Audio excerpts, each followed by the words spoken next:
reality is that there are universal truths and then there are personal truths.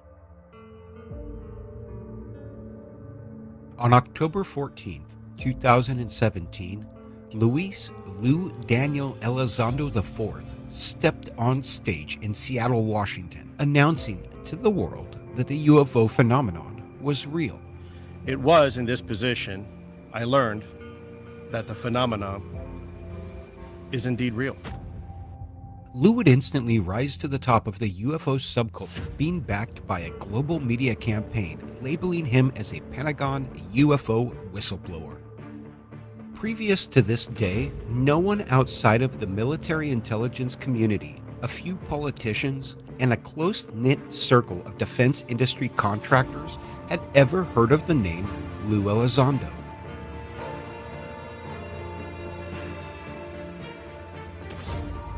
Very little is known about Mr. Elizondo beyond the biography that is listed on his website at luiselizondoofficial.com.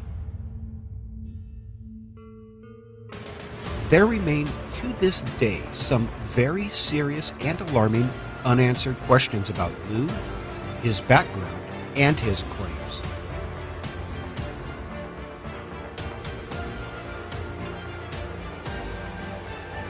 Every piece of evidence obtained in the making of this documentary was located during a thorough search of public records available on the internet. While such information is considered public, I have gone to great lengths to protect the privacy of every individual mentioned in this piece, while only including information that is entirely relevant in an attempt to answer the question of who's Lou? In order to be completely transparent, a full bibliography of original copies of the research material obtained during the making of this film, along with source reference links, is being made publicly available on the website www.whoslue.movie.com. I think, there are a lot of, as I said before, Who's hucksters and Lou? fraudsters out there, and it's coming to light. And, there's some savvy investigators now that are hot on the trail of some of these individuals who spent the last several.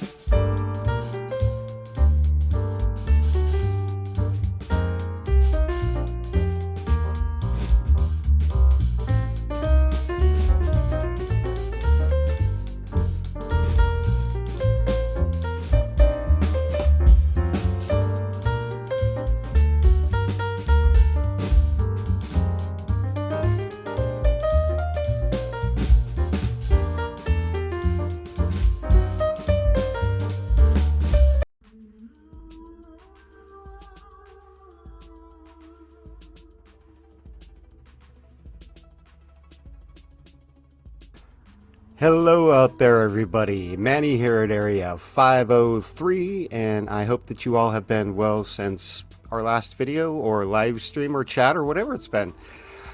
Today I've got Rich Northwood with me, and we're going to be talking about Who's Lou. I know you guys just saw that trailer that came on. That was Wild Ascension made that. That was a really good piece that she did. So if you guys see her out there, say thank you for her work on that.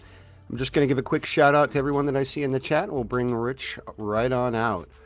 I see that Baker's here. Brett was here earlier. Kareem Nassar is here. The Unknown IR Film. The Sixth Sense is here. B. Baker, already said yes, said it twice. Barry White. Lord Ludicrous Platt is in the house. What's up, buddy? Dark Hour Paranormal is here. And of course, the ever popular and infamous, quite famous Dark Sky Files is in the house as well.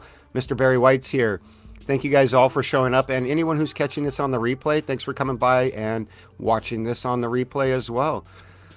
Like I said, today I'm joined by Rich Northwood, so I'm going to go ahead and bring Rich out. You ready back there, Rich? He's ready, so here we go. Hi. Hi, how are you? I'm fine, thank you. And you? Very good. Is the music too loud, or is that okay out there? Is it just kind of mellow? Oh, that's fine. I just like it nice in the back. It's chilling. It's good. Thank you. Yeah, awesome. So how are you doing, Rich? Okay, a bit tired. I've had a busy day. Been running around doing stuff with my kids, and just getting ready for work tomorrow. That's about it, really. Not a lot.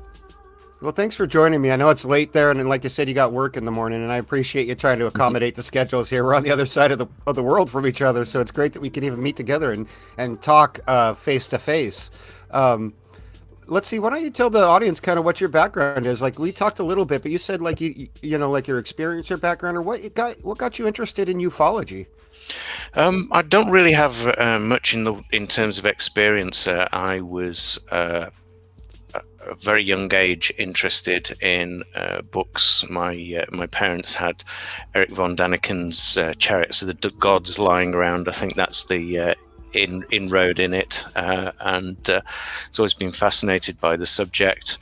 And I suspect, like a lot of people, you get into it, and then you kind of get a little bit cynical. So I moved out of it, and then I went into studying martial arts, ended up doing some local chapter work with the Monroe Institute, and that tweaked my interest in UFOs once again, went out of it again, and then, of course, like almost everybody else, we caught what was going on with TTSA, and that just hauled me back in again.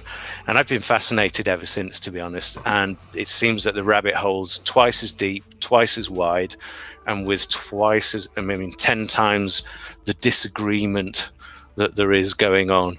A lot of people, it's a real battle for this space at the moment, which is, for me, fascinating. So yeah, that's why I'm here.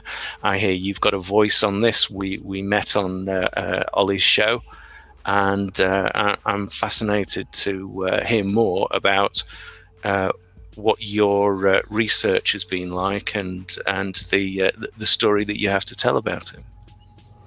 Yeah, so when we met before, I don't know, you had seen clips of the show, but I don't think you had gotten a chance to watch the whole Who's Lue documentary. And yeah, if you have now, then we can definitely run over any questions, because I'm sure you're going to have a lot, and from your perspective, that's great, because you've got kind of an older ufology feel. Like you said, you got, like most of us, you had a relationship with ufology that's kind of like a high school romance, where it's on again, off again, on again, off again, and you never know where you stand from day to day. Like we all kind of go through that. I know I did with like Bob Lazar and different topics. It's like, you go back and forth. But yeah, so if you've got any specific questions that you want to go through, we can go through those, and I can pull up on the website too for the Who's Lue, and we can pull up the documents that are, that are posted there. But let's just start with there. What was your general take at the end after watching the film? What did you think? I thought there was a bit of it was very much, to me, a reflection of ufology, and that is that in ufology we seem to have a set of facts, and these facts are collected and known, and then there is what people might want to take from those facts. And to a certain extent, I don't actually get what you were trying to spin with this, in terms of, I think you were presenting a lot of facts, but you were saying, okay, who is Lue? And it's like, okay, now some people looking at that might say, okay, it's a hit job, and then other people might say, but all you're doing is asking the questions, So is there anything that you took from it in terms of conclusions that you haven't put into there? Because I didn't see much in terms of conclusion from it. And yeah, did you do that on purpose? Yeah, I'm glad you asked that, because I did do that on purpose. There's a lot of evidence that I had come across during my vetting and research here that wasn't really relevant, or would only add more speculation, but it still does confirm kind of my theories. And so we were already at 2 hour and 45 minute mark, and if I would have put most of that in, this documentary would have gone into the 5 or 6 hour range in order to tell it all. And so it's really kind of a tip of the iceberg type piece. But what I'm hoping to do is to get people out there to investigate those leads on their own, or to say, hey, yeah, this doesn't make sense. Let's take the work that Manny did and run from there and see where that ends up, or try to figure out the other parts, around it that made me feel that way. So, there is a little bit of that, and I wanted to leave that out because I really just wanted to present the facts for people to look at and to really make up their own mind. In my research videos, I do that. I present the facts, and then I tell people what I think that they mean, and then I ask them, like, hey, what do you guys think? Tell me in the comments section. So, there's definitely an opinion at the end. It's just like in the film, it's the same thing. I try to outline the facts as much as possible and what I think they mean as we're coming across them, but it's still just my interpretation of those facts. So somebody else like yourself could take the same set of facts, these same 100 or so documents that I found, and formulate a whole different story upon them, depending on your perspective. And definitely Lou could, and that's the perspective that I want. I don't want to speculate anymore. I want the truth, here's the facts. Let's hear what they mean. Let's talk about that, because it doesn't really seem to sync with Lou's story. A lot of the facts that I've discovered just don't. They tend to kind of show a life that's normal, a bureaucrat, a desk agent, not a super spy, not a guy who's got any sort of doing any form of disclosure pushing or has any sort of issues with that. It just seems like there was a different person there. So that's kind of what I'm trying to portray, and hope that we can get to the answer by taking his story at one end of the spectrum and then this other story at the other end, and get into the middle and find the truth, shake it all out. So, yeah. Do you think though that what he was studying was actually in any way sort of sexy or interesting or anything like, or super spy-ish? Because to me, most of the data, if you had it, would be accessible on a normal computer like this one here. It's something that you probably could do from a desk.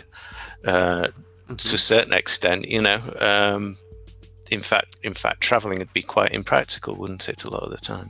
I don't know. Is my challenge on that, really.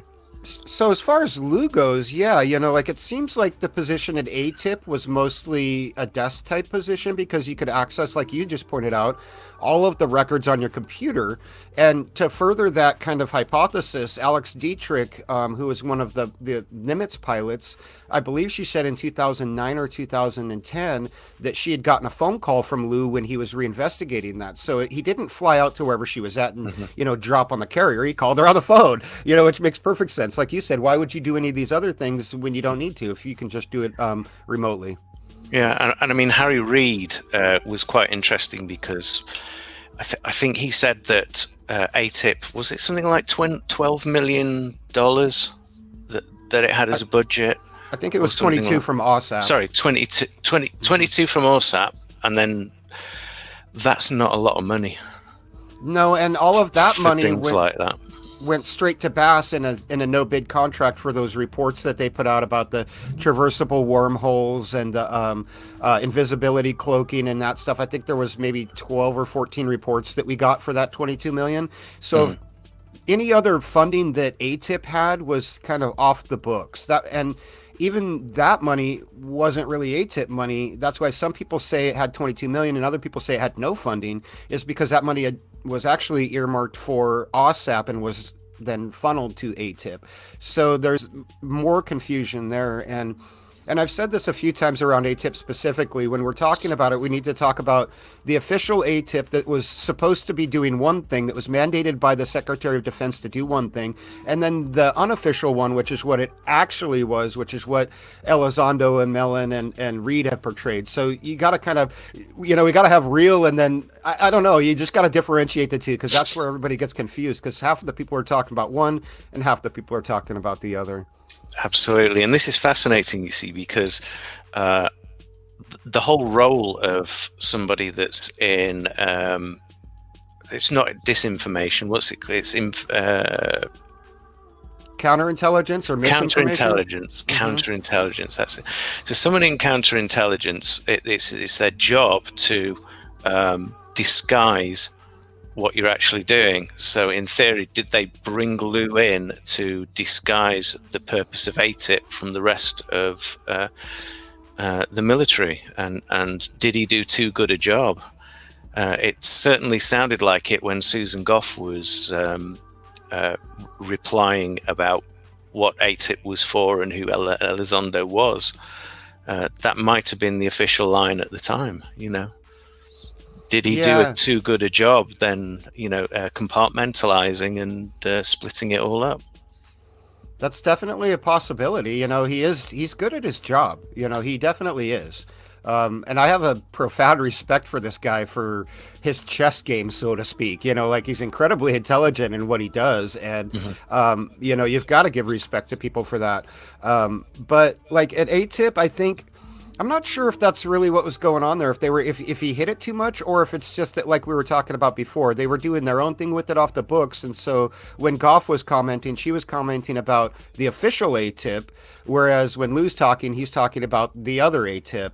And there is, you know, something that's interesting is that, you know, Elizondo's got this history in biochemistry, immunology, all these other things. And right around the 2008 to 2009 point, there was a huge push in our defense industry for biodefense.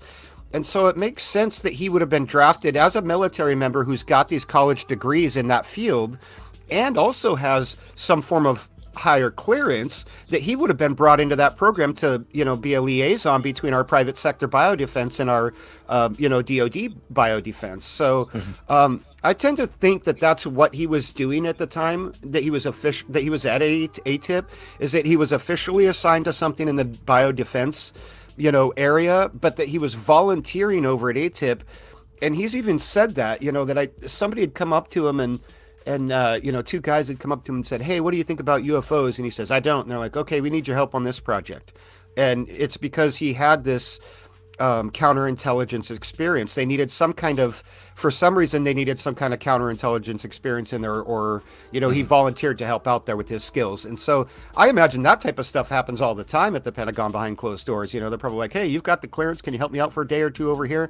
Well, he just didn't go away. He got his foot in the door and was like, "Hey, this is way cooler than biodefense and tech. You know, this is UFOs, right?" Or, you know, it's something way cool, you know? So, yeah, you know, but that's probably like the 2008, 2009 time period. And then I believe he was there at least till 2012 when it was officially kind of closed. But I think they kept the unofficial one running later than that and kept doing things there. So, yeah.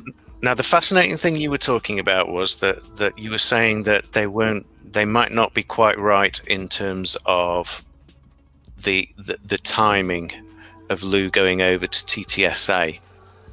What was the information on that specifically that you got? Because you said that did he buy some property or something like that beforehand? Yeah, there was a couple of things. You know, there was the move to California near the TTSA headquarters, and then at the same mid 2017 or 16, I think it was 2016. There was a purchase of a property in West Virginia, it looks like, that was also kept in somebody else's name as if it was maybe not registered in his name, so they wouldn't know that he bought it. I'm not sure exactly what that means, or if it's a clerical error. I have yet to get somebody on the phone from the assessor's office in West Virginia to clarify what we're looking at there. I've been trying to reach someone, but I haven't been able to yet. And then there's another thing too. If you look at the Freedom of Information Act request that John Greenwald got, where he got the document for the declassification of the videos released, there's an email chain that shows that Elizondo had been pushing for several months to get those videos declassified. And so we're finding out that at the same time over in California, as all this other stuff was going down at the Pentagon with Lou, Tom DeLonge's over in California setting up the TTSA business, setting up the stock offering and getting all that ready to go so that they can start capitalizing on these videos the second they get them. And to me, that definitely indicates that Lou was working with TTSA in some capacity close to a year before he left the Pentagon, and that there was some sort of a, and I hesitate to use this word in our field, but some kind of a conspiracy between Lou, Chris Mellon, Tom DeLonge, and some other people to get this footage declassified, get it handed off to Mellon, and then get it snuck out to TTSA. And it was all done in a compartmentalized fashion, so each person can say, oh, all I did was get him declassified. Oh, all I did was hand him to Mellon. All I did was walk him out of the parking lot. All I did was offer him to the public. And so no one person is responsible for this crime. I mean, sneaking footage out of the Pentagon, pretty big no-no. It's not just bending the rules a little bit, as Mellon likes to portray it. You know, if a guy like me did that, I'd be in prison. You know, no better way to say that. If I walked into the Pentagon and grabbed some piece of footage and walked out, I'd be lucky if I didn't get, you know, taken down for it, you know, like shot. So I don't know how these guys think it's okay to do that, and not only to do it, but to admit to it publicly, like Mellon did in the Phenomenon movie, and also to continue to profit off of it, because Elizondo made some substantial money at TTSA while he was there, his you know, first year coming out. It's all in the public records, his salaries, the stock bonuses, and all that stuff is.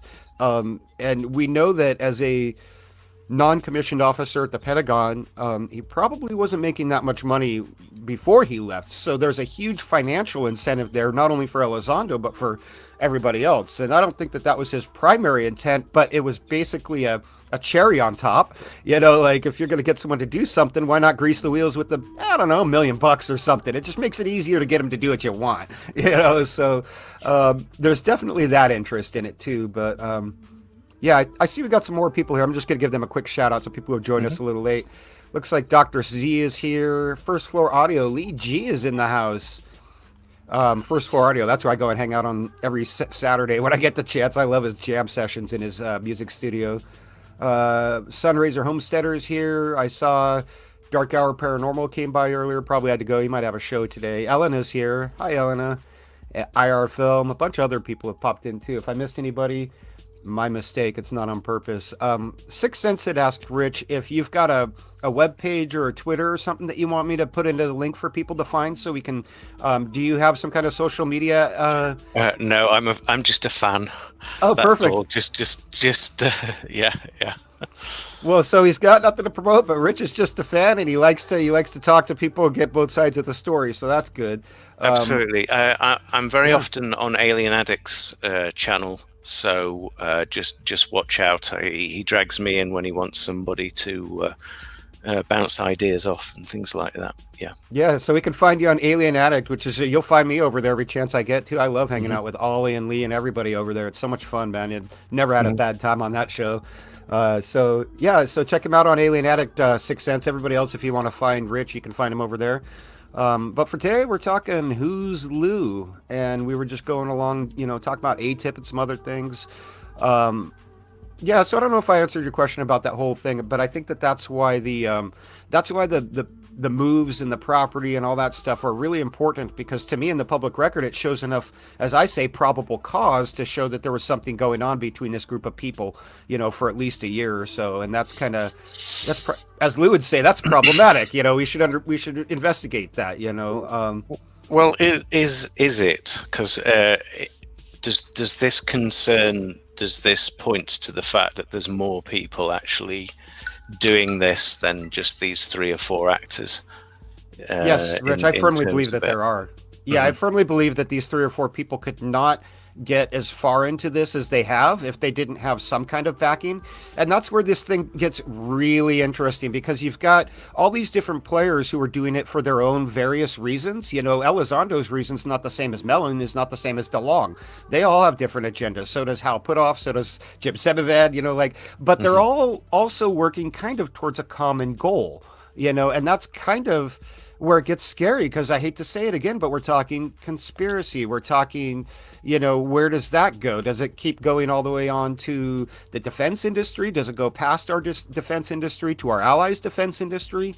Who's going to benefit from this, and what's their agenda? And that's the scary part. We've got these people like Lou, who I believe is doing it for, probably ego, fame, and money, pretty much because he didn't want to just be a desk clerk the rest of his life, but or his career. But, that's what I think his personal belief is. But then also, who's using him and why? Because it really does get that complicated, and it gets so hard to sift through it all. And so I don't try to go down that rabbit hole, Rich. I just focus on what's right in front of me. For right now, it's Lou, and if we get to the behind him and we find he's connected right to Mellon, well, we'll go right to Mellon. And then if we go through Mellon and find out he's connected to somebody else, we'll just keep taking it up the tree. Yeah, my opinion is that the direction of travel is okay at the moment. Okay, you've got the AIO MSG that's set up in the Pentagon. We all know that Lou's not particularly enamored of that department. Then you've got the ASRO set up in the government itself. Now that, to me, is more of a step in the right direction. Not perhaps bringing it under political movements, but dragging it out. And then you've got the Galileo project being set up now. I'm really happy about that, because that's bringing it back into the science again. And that, to me, is where we need it to go. So I'm quite optimistic about that. Am I pessimistic about any military objectives? Well, military don't do anything unless they've got some strategic goals, and I don't know what those are. So I'm as fascinated to see what these are. I don't think we should be frightened about it yet. But there is some word about vigilance that we need to have, I guess, But we would have that about our politicians. We would have that about, anybody in charge. Freedom, the cost of freedom is vigilance. That's my view of it anyway. So, yeah, definitely. Yeah, let me say something. Yeah, I was going to say two things. Like, about the Galileo project, I'm totally behind the Galileo project. I love what Avi is trying to do over there. I became a little skeptical of it when I heard of Mellon and Elizondo's involvement, because I didn't quite understand what they could bring to the table. And it felt to me like they were kind of maybe trying to get in there to use it for their own influences or whatever, and I've got my own, set of circumstances or facts that led me to believe that. But, I just wanted to say, if I'm skeptical of the Galileo project, it's because of that and only that. I do hope that they're successful. And as one other thing that you said about the new UFO office, I am, you're optimistic about it, and I'm like, okay, is this going to be good? Is it? Or is it going to be another ATIP where they kind of are mandated to do one thing and then they get their people in there to do what they really want with it? And then really you got to realize that even before OSAP, I can almost guarantee there was another program just like that. And there's probably another program before that was just like it. I mean, we've had programs going back to Sign and Grudge through Project Blue Book. The military has always been interested in this phenomenon, whether they've admitted to it or not. Or whether it's taken them 20 or 30 years to admit to, being interested in it before. So I tend to believe that we've always had offices like this all through the years, probably multiple ones, probably some like ATIP that are really supposed to be about foreign threats and not, let's say, UFOs per se, but then other ones that actually are about UFOs that we just don't know about because we haven't had the right FOIA keywords to ask for. Nobody's leaked the information. They're just sitting there buried, and they're already done and gone, because we know that they compartmentalize these things and they flush them every few years. Seems like about 4 years seems to be about the average lifespan. And they do that so that they can change people and keep the secret and keep the acronyms new, so that even if someone does get one, they can't FOIA it. You know what I mean? Like, you gotta really, we talked about a little bit before about the intelligence thinking and the national security thinking. And so when we start to analyze why they're doing that, it's real important, like you said, to put that kind of mindset into your head, because that's what they're thinking about. And for people like me who grew up on spy thrillers like Robert Ludlum and, Tom Clancy, and, like one of my favorite movies of all times is Spy Games with Robert Redford and Brad Pitt, by Ridley Scott. It's such a great film, and it gives you their mindset, and you're like, wow, this is how these people think. And it's true. They'll do anything in the name of the greater good or national security, and they'll tell themselves that it's okay because it's in the greater good. And that's what really, when Mellon said that in the phenomenon, I was like, I know what that means. I really know what the greater good means to these people. It's their version of life, of America, of whatever. It's not necessarily mine, because America is about everyone who's here, right? I mean, we should be. That's kind of our philosophy. But when people start saying, I'm doing this for the USA, I'm like, What version of the USA is that? Is this one that's number one about defense and kind of has some interesting foreign policies, or is this the one about everyone marching down the street together saying we're all in this together, like we're one people, like, because there's a bunch of different people, a bunch of different views on what that could mean. So it's scary to me when anyone tries to say, I'm doing this in your best interest. I'm like, you don't even know me. How do you know what my best interests are? I've elected a president to do it. I do it every 4 years. That's why we have our elections, and I elect my Congress people. I vote for them. We have this process. I don't need some third party to come in and say that they're doing it for my best interest. Oh, thank you for the super chat there, Dorothy. I appreciate you there. She says, thanks for doing the hunt for whoslue. It is a hunt, I'll tell you what. And, we got everybody's looking into it now, and that's great. Like everyone wants to know the truth, and I think we should have it. I've got a quick question. Have you seen the latest output from To the Stars in terms of what they're doing now? Because they seem to be changing their emphasis somewhat, don't they? They seem to be moving away from the UAP thing and getting more of an ecological bent, haven't they? Have you seen that yet? Well, what's your thoughts? So I haven't seen what they're doing with their charity work, which is good that they're starting to finally do that, because they are a public benefit corporation, so they're supposed to be benefiting the public.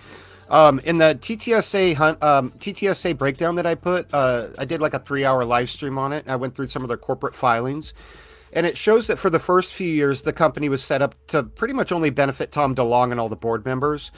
They made a ton of money over there for themselves. And then rolled some of it into their films and media, which is what you're seeing now. The restructuring is, the public front is to push more into the media and kind of forget about all the science stuff, but they haven't forgotten about the science stuff. They're just not talking about it. They're still actively doing it, but that's, again, kind of like ATIP. We've got 2 TTSAs. We've got a front of the house and a back of the house. The front of the house is the public face that everybody sees, which is Angels and Airwaves, the books, the movie that Tom DeLonge just got done filming a couple weeks back, Monsters in California, I think it's called. And in the SEC filings, they talk about TTSA has identified and begun production on 13 original screenplays as well. So they're really pushing the movies and the music. So they're really going to go heavy into that, which is good, because that stuff can make them some money. But hopefully it's to put back in. I don't really know, because they've restructured everything now.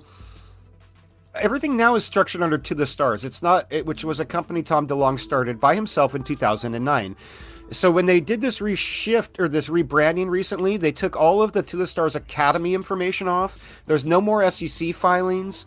There's no more anything. And so I don't know if they have the public benefit liability that they had before by offering these stocks. So if they don't, well, I got to really question, because in 2020, their only public benefit that they claimed that I saw was being paid to produce and appear in the season 2 of Unidentified. And I don't understand how that's a public benefit if you're getting, it's a private for-profit production by History A&E, and they're being paid and compensated to work in it. That's not a public benefit. Like, public benefits giving money back to the community or doing something that benefits the community. So maybe there's some other things that they were doing that I haven't seen, but I haven't seen them do that at all. And I guess what I'm saying is now that their offering has ended, I don't think they have that obligation anymore. I think they're back to being a private company now. Yeah. Is Hal Puthoff still on the board for them? I believe he is, and he's still in charge of their scientific division. And that's the back of the house that I was talking about. I believe Jim Semivand's also still there. In 2020, which is the latest paperwork that I have from the SEC forum, I haven't seen their 2021 stuff hasn't been posted yet, and probably won't be for another few months. But in 2020, they had rolled out this thing called the Industrial Rapid Response Display something. And it's this big, it's like 3 giant LCDs that come together to make a 28-foot display. And it's an interesting product for them to come up with, and I couldn't figure out what they were doing until I looked at it and I put together some other pieces. This was a DoD contract. This was something that the Department of Defense and, using the CRADA with TTSA had said, we want you to build this for us. And I'm guessing when we get the paperwork is made public on that was also a no bid contract similar to the Bass thing that we were talking about with ATIP earlier. So I think that's what's going on at TTSA. As I dig into more of their other scientific projects, we're finding out that, one, they're probably the only people who know these projects exist because of their CRADA and their interaction with the military, but that there's a lot more going on behind the scenes over there that people are realizing.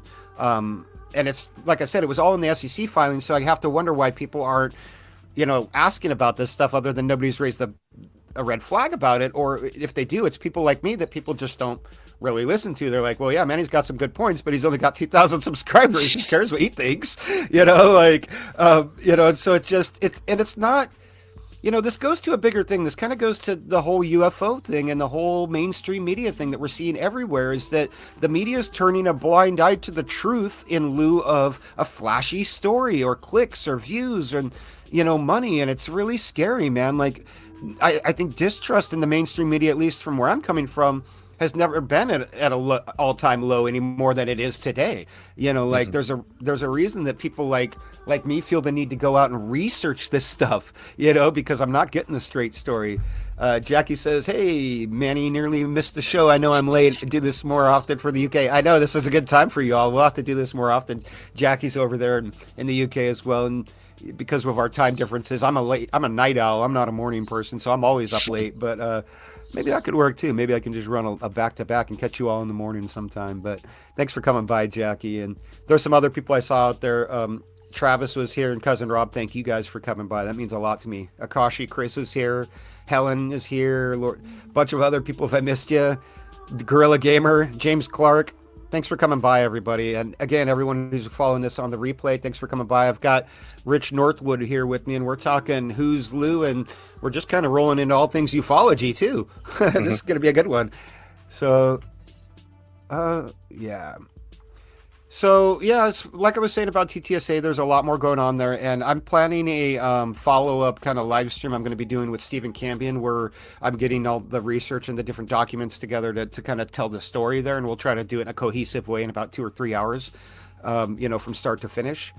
And I hope people get a chance to see that when it comes out, because there's really, like you were saying, it's not just 1 or 2 or 3 people here. There's got to be a bigger group that's supporting this whole thing, because they couldn't have gotten as far as they have. And it really is complicated, because even though I don't feel like this, I'll just say this agenda, as I'll call it, I don't think it's really an official agenda. I don't think it's like some kind of CIA defense industry coordination thing. I think this is really somebody else's operation, but it has all the earmarks of those because of the players involved. That's how they were trained and how they think, but I don't think that the official brass is real interested in stopping it either, because they get something out of it. They're getting these no bid contracts at TTSA. They're getting what they want from out of those.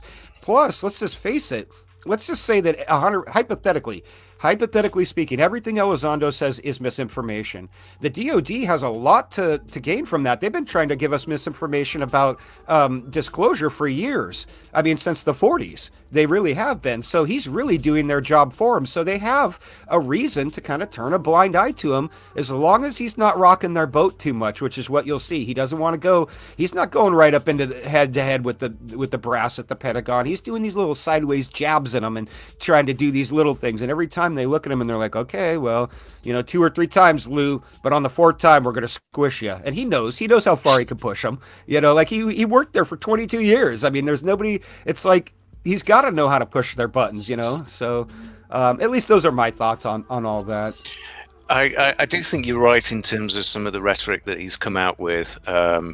He was pushing a threat agenda right up until Congress announced that they wanted the report, and as soon as that report was announced, it changed to a security breach agenda. So it's clear he's fashioning the rhetoric to get to certain objectives, and there's nothing wrong with that, because I don't think he's actually changed much in terms of what he's presenting as fact. It's just his opinion changes in terms of that. So I I'm really fascinated to see what will be next. His book's due out soon, is it not? Do you have any thoughts or predictions about which direction that's going to take? Because he seems to think there's going to be some surprises for us. Well, he always has, every single thing that he's ever done has been setting the bar this high, like this high, and then when he comes in, it's a little bit under it. Everything from promises of disclosure to the 180-day report to the new offices to everything. And so keep that in mind and take it with a grain of salt. I personally don't think the book is going to be any big groundbreaking, what proof could be in there that he hasn't shown us? And what is he going to say in there that he hasn't said on the multitudes of live streams that he's been on? For people like me who've watched most, if not all of them, I doubt I'm going to be shocked by anything he says. It's just going to be him getting his official story on the record so that he can claim it as a fact, when it really, let's just face it, a fictional book of someone's opinions is not a fact, it's their perspective. Just like my perspective I'm sharing with you right now. If I put it in a book, it just makes it in print instead of, live. So I think that's kind of what the book's going to be. I think it's going to be very, very flashy, but for people who are well learned on the subject of Elizondo, it's not going to be anything new. So I do wonder whether a lot of it he's already written and we've already heard in all of the live streams that he's done. There's a lot of information there that somebody could just write down and put into a book and just order it, and that's Lue's book written.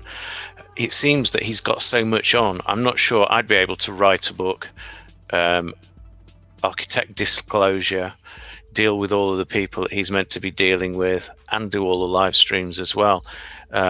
He must be hugely busy. If that's the case, I don't think I'd have the bandwidth to do that. Well, and it clearly is getting some help. I mean, he's mentioned multiple times that his significant other is the one who runs his social media accounts for him, that he doesn't do that. And, I'm sure he's getting help in other ways too, with assistance and things like that. Where that help is coming from, who's paying for it, are they volunteers? I don't know. I don't get any help. I have people who send me tips, but there's definitely nobody spending 3 weeks researching something for me. If 3 weeks of research needs to be done, I've got to do it. Like most of us out there. But he definitely is a busy guy, and he gets around. He's on all these live streams. He's doing these other things where he's flying around the world.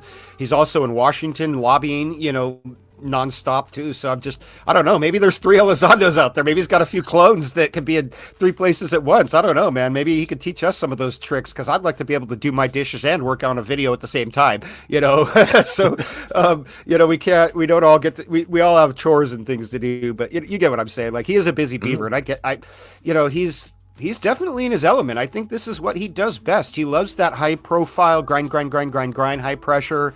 I think this is exactly what he wanted and why he left the Pentagon, because he wasn't going to get any more of this there. He was going to be, maybe working as a special access guy, or heaven forbid, put back in a lab, which I think he would have hated, being a lab junkie again, which I think that would be kind of cool. I mean, I can only imagine being in biodefense in the early 2000s in America after Amerithrax and all that stuff that was going on, and, some weird things. That was probably a real exciting industry to be in. And important, very important for a number of reasons, but I guess it wasn't good enough. I guess he needed to be the UFO guy and go to GQ and write a book and be on Unidentified. And, that really should tell people, if the guy's really about disclosure, why does it seem like it's all about money and mainstream stuff? Why? And why does he hack on people like me who are about full disclosure for questioning him? Why doesn't he come and answer me? Just say, hey, Manny, we're on the same side, bro. Let's talk about this stuff. Let's figure this out. Why does it got to be the battle of the UFO civil war because somebody questioned Elizondo all of a sudden, even though we've been questioning him since day one and he's just ignored us. But yeah, I think it's a bit of an internet phenomenon, and that is that disagreement people think is hate, and that's just not the case most of the time. And I think everybody gets their wires crossed in terms of, it's not that not that you disagree. Sorry, it's not that you hate somebody. It's that you maybe don't agree, and it's as simple as that. Mm-hmm. And everybody's trying to push for the same thing. Everybody wants to get to the truth. I personally, from my perspective, what I'd like to see is somebody, and I don't know who that would be, is to pull everything together and just say, all of these are the documented facts, kind of like what you've done. You say, these are the facts that we can all agree on. Okay, and we drag the whole UFO community together and go, do we agree that all of these are facts? Go, yes. Okay, we can agree to that, and that drags everybody together and go, okay, so if you believe that these facts lead to this belief, then that's your belief. And if we can all agree on the facts, then everybody can say, this is my belief. And we go, okay, so someone else says I'm a red hot skeptic. And that's fine as well. That's your belief, but it's still a belief on this.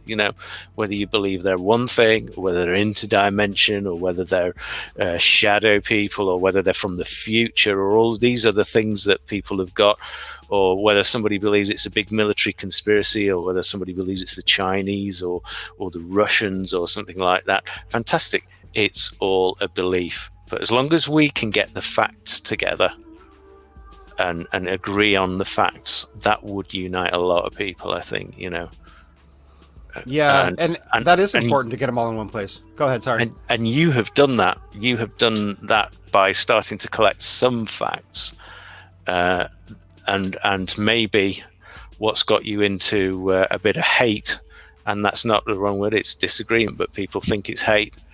It's because you've captured the wrong facts.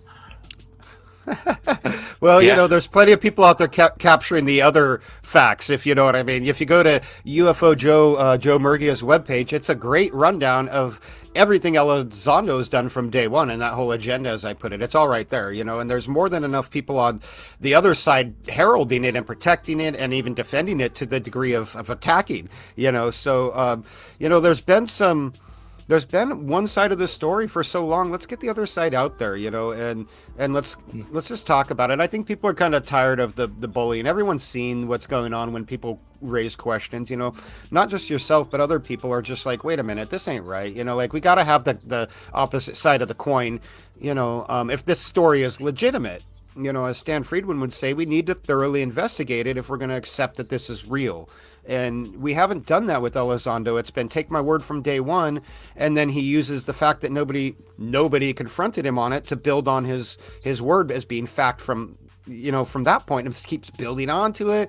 And like you said, the narrative will change depending on what he wants at the time. And if you'll notice, it's generally every 2 years around the time that either we have a congressional election or a White House election over here in the States.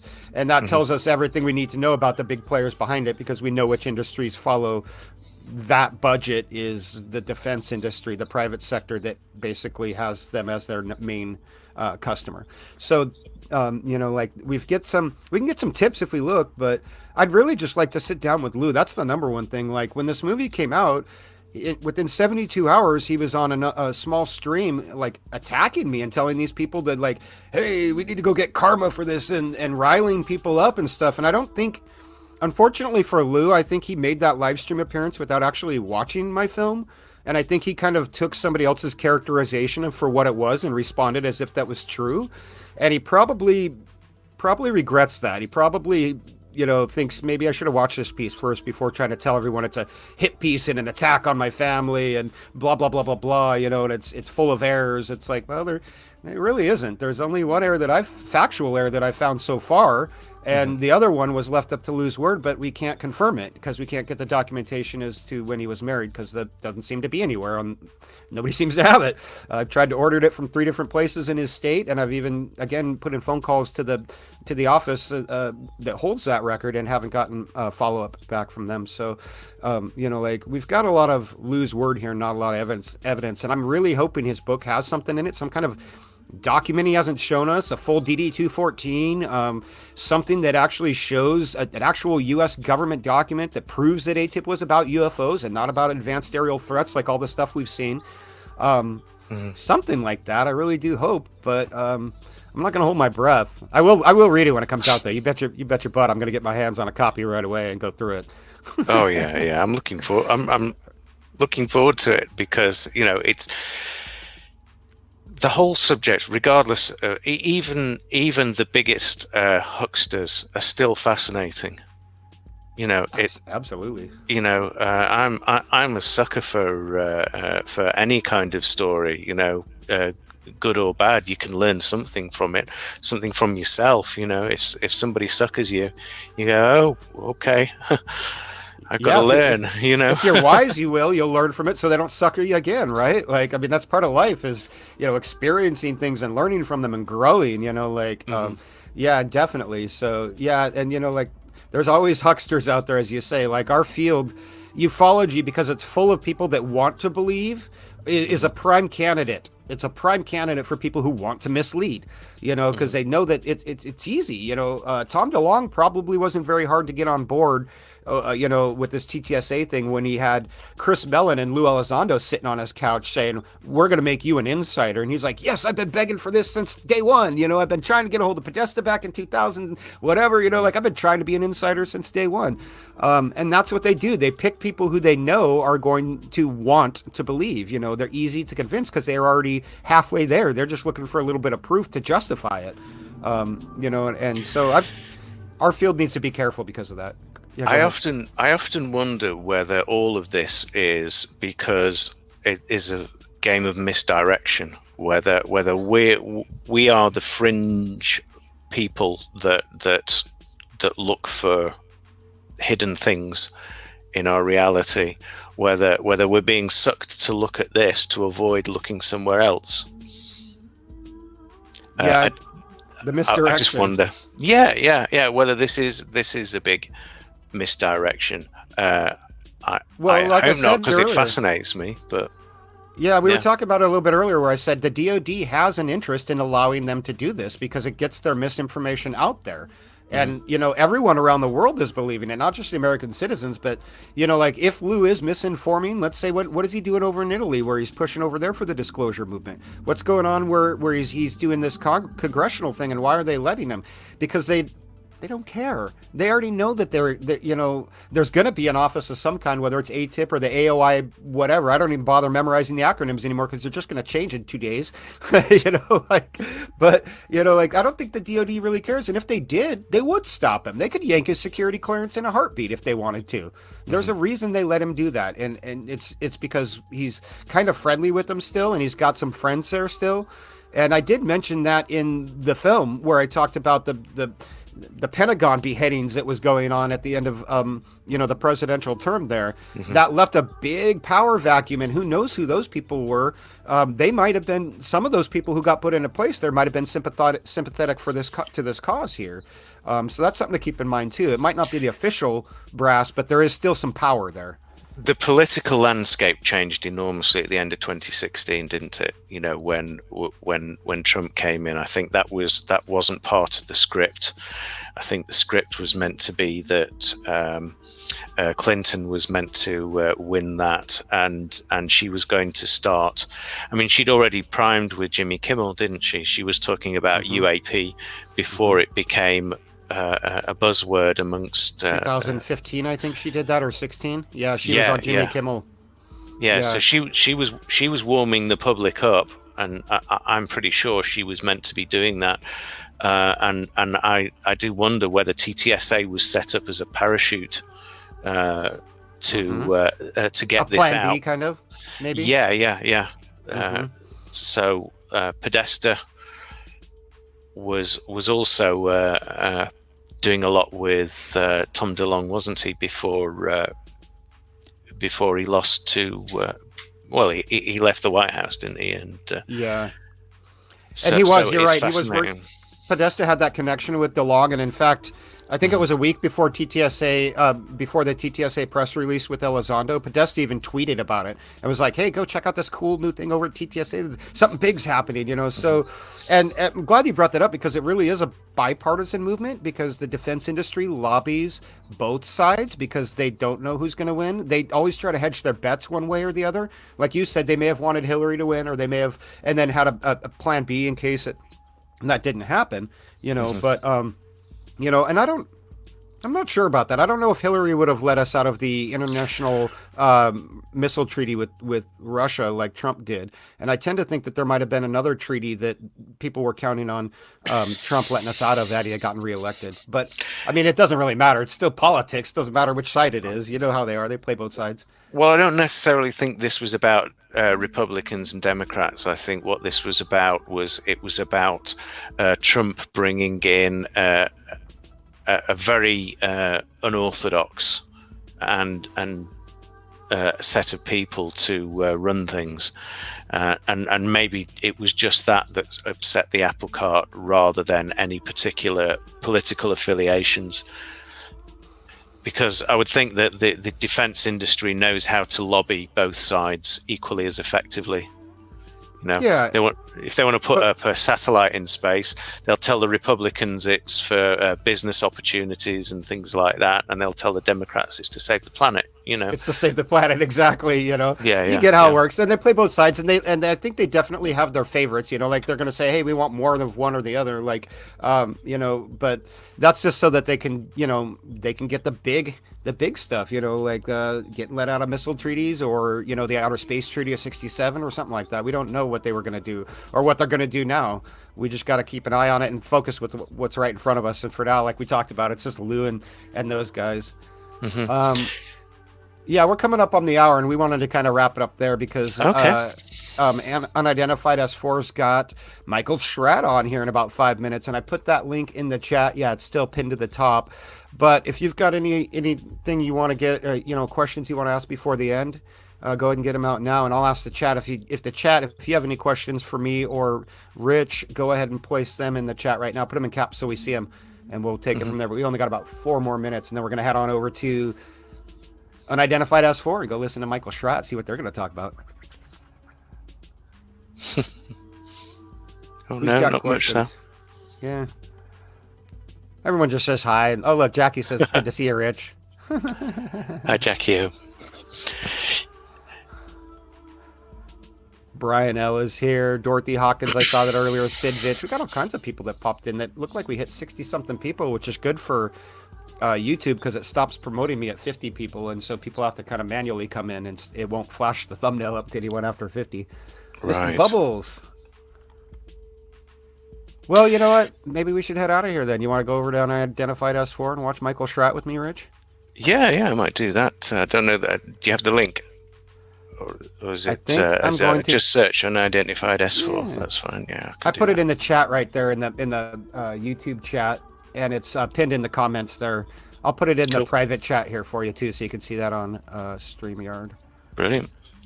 Super. Oh, high tech, isn't it great? I love it.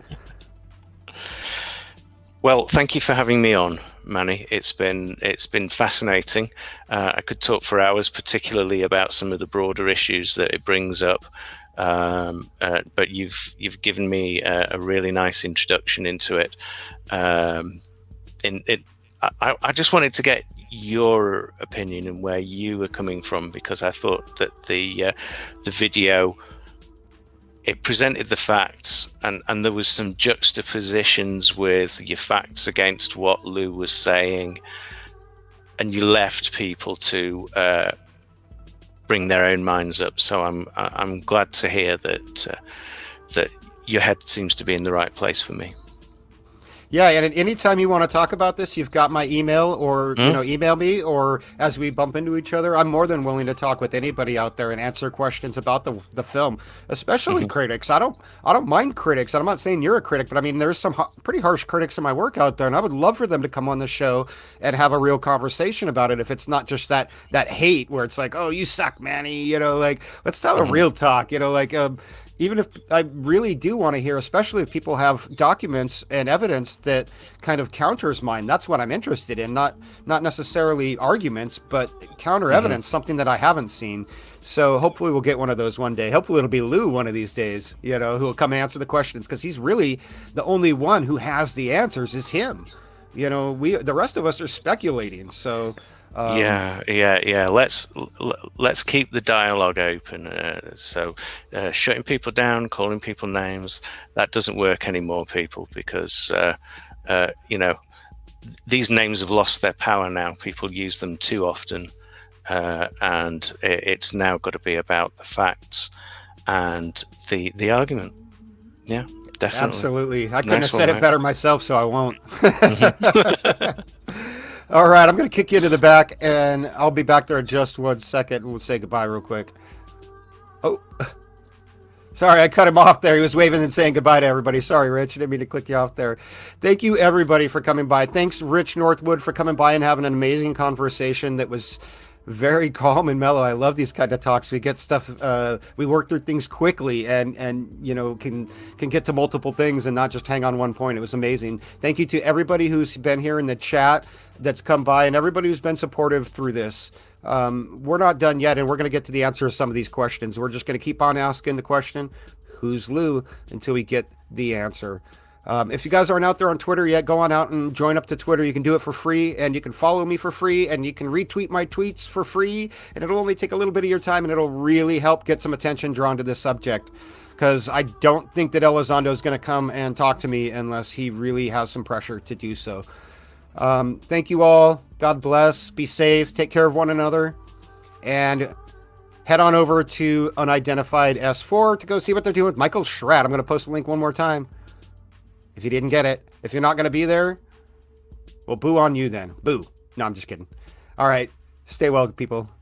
Take care. Bye.